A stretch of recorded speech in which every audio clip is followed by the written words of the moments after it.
kabachiistu kan diinaa gamte faajjii kee tolkaasnaa kan ittiin beekamte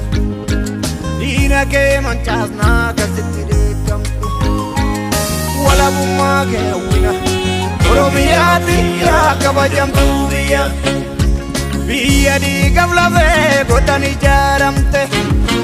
biyya of kabachiistu kan diinaa gamte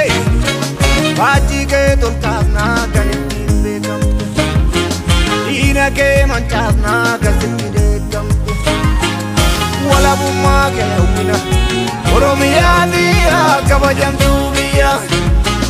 akka maqaa keetii amma maqaa keetii fuuleen barreessine eessa amma eessa jalqabuun sodaadhee waan ani meessine harkitti waa maraa haadha goototaa meenyu siin jedhu hoo jalliseetumaa biyya abbaa kiyyaa jedhee siin adabdu wiirtuu sirna gadaa galma dimookiraasii furtuun balbala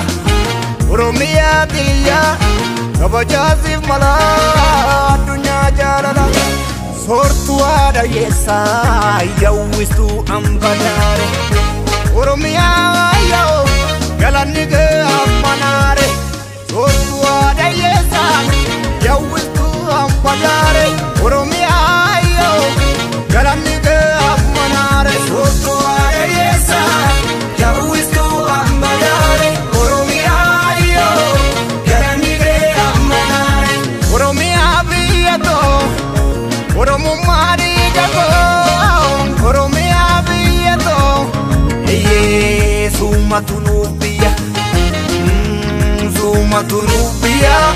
doomu ilmaan keessiif dhaabbanoo hardiya doomu ilmaan keessiif dhaabbanoo hardiya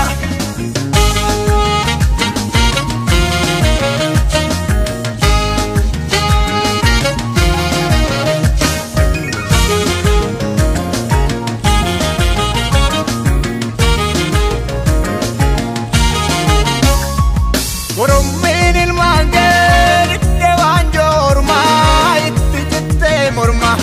hardallee guuteraa kan lubbuusiif laatu waa ittiin gaabbitu